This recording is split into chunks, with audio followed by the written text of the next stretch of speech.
नमस्कार दोस्तों, आप देख रहे हैं यूपी डिजिटल न्यूज। यहाँ हम आपको सिर्फ 8 मिनट में उत्तर प्रदेश की हर बड़ी और ताज़ा खबर पहुँचाते हैं, जो आज पूरे प्रदेश में चर्चा का विषय बनी हुई है। अगर आप रोजाना खबरें सबसे पहले देखना चाहते हैं, तो अभी चैनल को सब्सक्राइब करें। तो चलिए दोस्तों, 8 मिनट में जानते हैं यूपी की फटाफट बड़ी खबरें। देश में सरकारी शिक्षक की नौकरी हासिल करने वाली एक पाकिस्तानी महिला की मुश्किलें अब बढ़ती नजर आ रही है। जांच में खुलासा हुआ है कि महिला ने अपनी नागरिकता और दस्तावेजों से जुड़ी अहम जानकारियां छिपाई थीं। आरोप है कि उसने फर्जी या अधूरे कागजातों के आधार पर भर्ती प्रक्रिया में हिस्सा लिया और चयन भी हासिल कर लिया।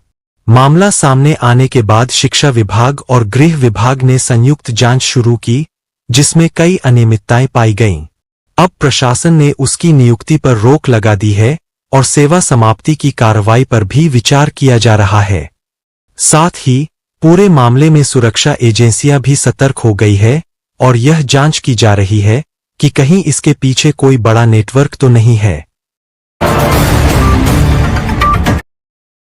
प्रयागराज में पेंशन और ग्रेच्युटी भुगतान को लेकर करीब 42 करोड़ रुपए के घोटाले की आशंका सामने आई है। आरोप है कि सेवानिवृत्त कर्मचारियों के भुगतान में गंभीर अनियमितताएं की गईं, जिनमें फर्जी दस्तावेज, गलत सेवा अभिलेख और नियमों की अनदेखी कर राशि का भुगतान किया गया। मामला उजागर होने के बाद कर्मचारियों और सामाजिक संगठनों ने सरकार से उच्च स्तरीय जांच की मांग की है। सूत्रों के अनुसार कुछ अधिकारियों और कर्मचारियों की मिलीभगत से यह गड़बड़ी हुई हो सकती है। प्रशासन ने प्रारंभिक जांच शुरू कर दी है और संबंधित विभागों से रिकॉर्ड तलब किए गए हैं। यदि आरोप सही पाए जाते हैं, तो दोषियों के खिलाफ सख्त कार्रवाई और रिकवरी की जाएगी। मामले ने वित्तीय पारदर्शिता पर भी सवाल खड़े कर दिए हैं। उत्तर प्रदेश में आगामी चुनावों को लेकर सभी मतदान केंद्रों पर मतदाता सूची का वाचन किया जा रहा है। इसका उद्देश्य यह सुनिश्चित करना है कि कोई भी पात्र मतदाता सूची से वंचित न रहे। जिला निर्वाचन अधिकारी ने आम जनता से अपील की है कि वे अपने अपने बूथ पर जाकर मतदाता सूची में अपना नाम अवश्य जांच लें। यदि किसी का नाम सूची में नहीं है, गलत है या सुधार की आवश्यकता है, तो वह निर्धारित फॉर्म भरकर आवेदन कर सकता है। नए मतदाता ऑनलाइन पोर्टल या बूथ लेवल अधिकारी BLO के माध्यम से नाम जुड़वा सकते हैं। निर्वाचन अधिकारी ने कहा कि समय रहते सत्यापन कराना मतदान के अधिकार के लिए जरूरी है। काशी में आयोजित राष्ट्रीय वॉलीबॉल चैंपियनशिप में केरल की महिला टीम ने शानदार प्रदर्शन करते हुए अपनी बादशाहत कायम रखी और स्वर्ण पदक पर कब्जा जमाया। फाइनल मुकाबले में केरल ने रेलवे की मजबूत टीम को कड़े संघर्ष के बाद हराया। पूरे टूर्नामेंट में केरल की खिलाड़ियों ने बेहतरीन तालमेल, दमदार सर्विस और मजबूत डिफेंस का प्रदर्शन किया। रेलवे की टीम को रजत पदक से संतोष करना पड़ा, जबकि तीसरे स्थान के लिए अन्य टीमों के बीच मुकाबला हुआ। प्रतियोगिता के समापन पर विजेता और उपविजेता टीमों को पदक और ट्रॉफी प्रदान की गई। आयोजन समिति ने कहा कि चैंपियनशिप से युवा खिलाड़ियों को प्रेरणा मिलेगी और वॉलीबॉल को नई पहचान मिलेगी। पुलिस ने नहीं की फायरिंग, फिर भी बदमाश को गोली लग गई। यह हैरान करने वाला मामला सामने आने के बाद इलाके में चर्चा का विषय बना हुआ है। बताया जा रहा है कि पुलिस चेकिंग के दौरान संदिग्ध बाइक सवारों को रोकने की कोशिश कर रही थी। इसी दौरान बदमाशों ने भागने का प्रयास किया और आपसी धक्का-मुक्की व अफरा-तफरी में एक बदमाश के पास मौजूद तमंचे से अचानक गोली चल गई। गोली उसी बदमाश के पैर में जा लगी। पुलिस ने तुरंत घायल बदमाश को प्राथमिक उपचार दिलाया और हालत गंभीर होने पर उसे वाराणसी रेफर कर दिया। वहीं मौके का फायदा उठाकर उसके 2 साथी फरार हो गए। पुलिस उनकी तलाश में दबिश दे रही है और मामले की जांच की जा रही है। फरवरी से गंगा एक्सप्रेसवे पर वाहन दौड़ने की उम्मीद, बदायूं को मिले 3 इंटरचेंज। गंगा एक्सप्रेसवे लगभग 594 किलोमीटर का निर्माण अब अंतिम चरण में है और फरवरी से वाहन चलने की उम्मीद जताई जा रही है, जिससे मेरठ प्रयागराज के बीच यात्रा समय काफी घटेगा। बदायूं जिले से यह एक्सप्रेसवे करीब 95 किलोमीटर लंबाई में गुजर रहा है और बिनावर, वजीरगंज व दातागंज में 3 इंटरचेंज बनाए गए हैं, जो स्थानीय लोगों की एक्सप्रेसवे से आसान जुड़ाव सुनिश्चित करेंगे। टोल बूथ पर सफल ट्रायल के बाद वाहन चालकों के लिए ट्रायल रन जल्द शुरू होगा। एक्सप्रेसवे से न सिर्फ यात्रा आसान होगी, बल्कि व्यापार, उद्योग और रोजगार के अवसरों को भी बढ़ावा मिलने की संभावना है। गोरखपुर महोत्सव 2026, पर्यटन मंत्री जयवीर सिंह ने किया शुभारंभ, रात में सजेगी बॉलीवुड नाइट। पूर्वी उत्तर प्रदेश के गोरखपुर में गोरखपुर महोत्सव 2026 का भव्य शुभारंभ रविवार को पर्यटन एवं संस्कृति मंत्री जयवीर सिंह ने चंपा देवी पार्क में दीप प्रज्वलित कर किया।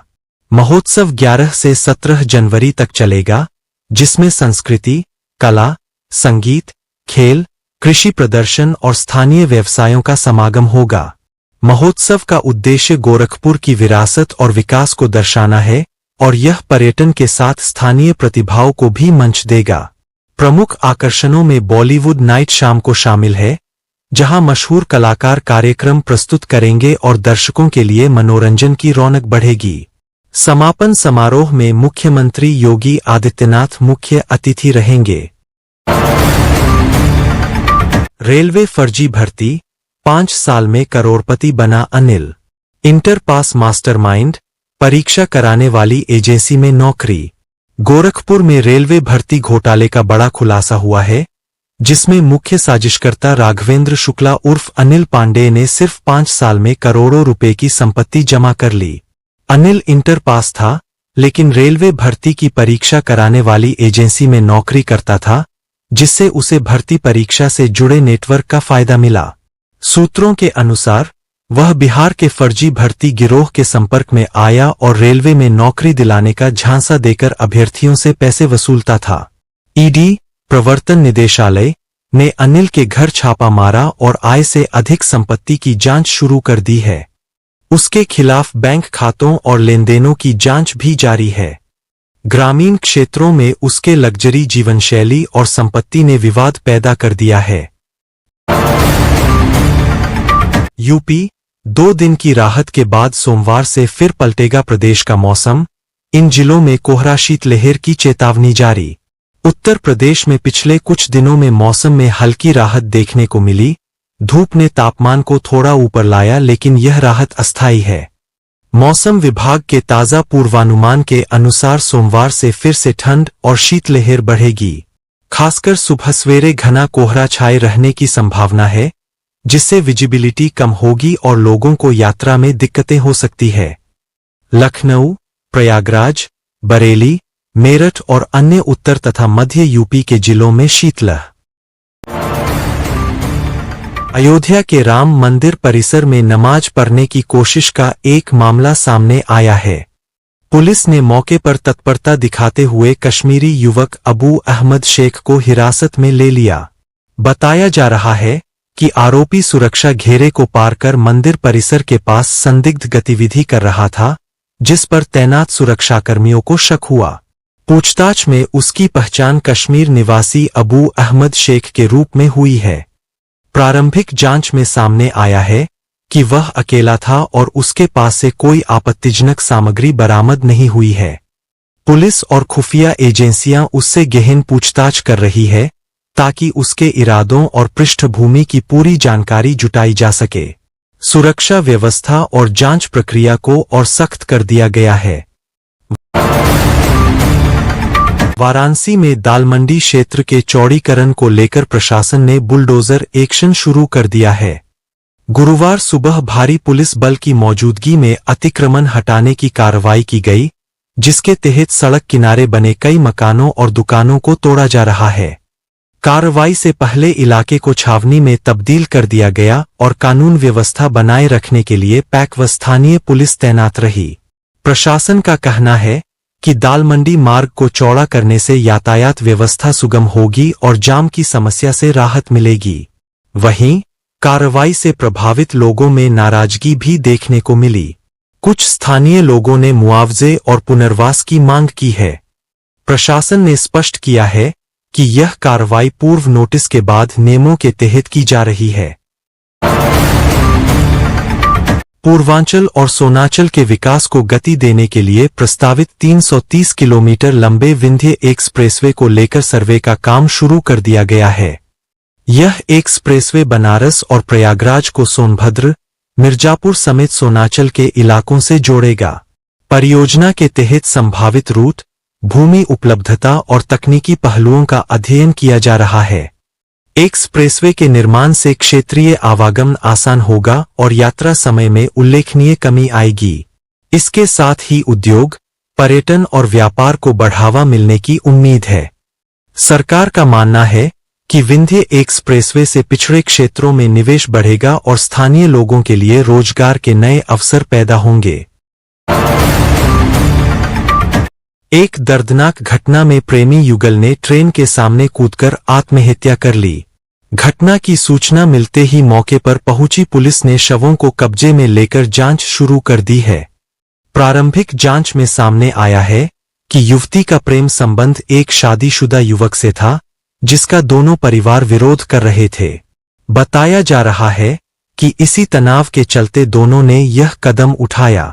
घटना के बाद रेलवे ट्रैक पर कुछ समय के लिए यातायात भी प्रभावित रहा। पुलिस ने परिजनों को सूचना देकर शवों को पोस्टमार्टम के लिए भेज दिया है। अधिकारियों का कहना है कि मामले की हर पहलू से जांच की जा रही है और परिजनों के बयान दर्ज किए जा रहे हैं।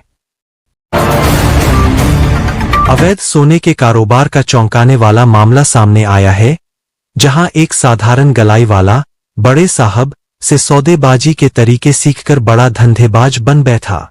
जांच में खुलासा हुआ है कि आरोपी शुद्ध सोने में विशेष पाउडर मिलाकर वजन बढ़ाता था और ग्राहकों को असली बताकर बेच देता था।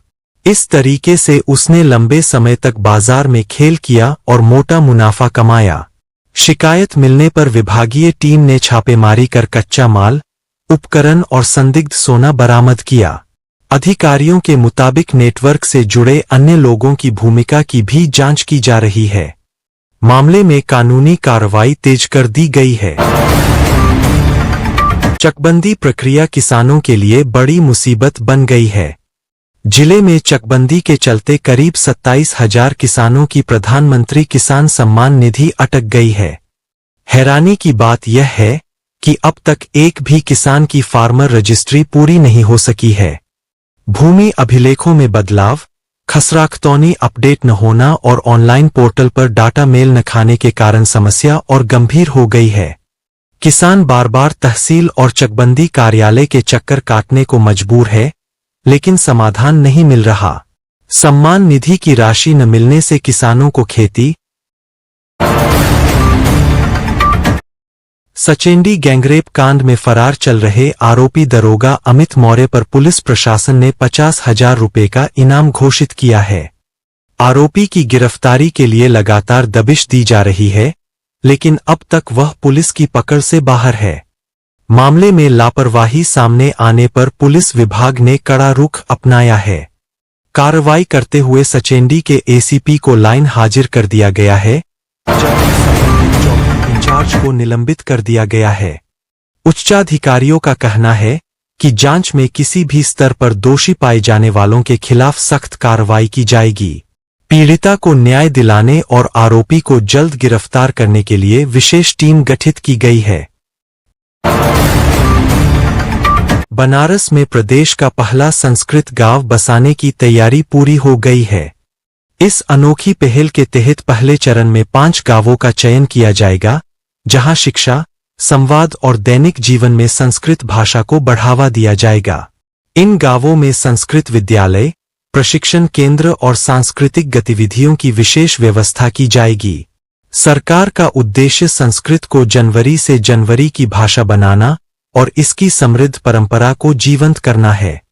अधिकारियों के अनुसार चयन प्रक्रिया अंतिम चरण में है और 14 जनवरी के बाद चुने गए गांवों की आधिकारिक घोषणा की जाएगी। यह योजना सांस्कृतिक संरक्षण की दिशा में एक महत्वपूर्ण कदम मानी जा रही है। यूपी बोर्ड ने हाई स्कूल और इंटरमीडिएट की प्रयोगात्मक परीक्षाओं की तिथियां घोषित कर दी है। बोर्ड के अनुसार वर्ष 2026 की प्रयोगात्मक परीक्षाएं 2 फरवरी से 9 फरवरी तक आयोजित की जाएंगी।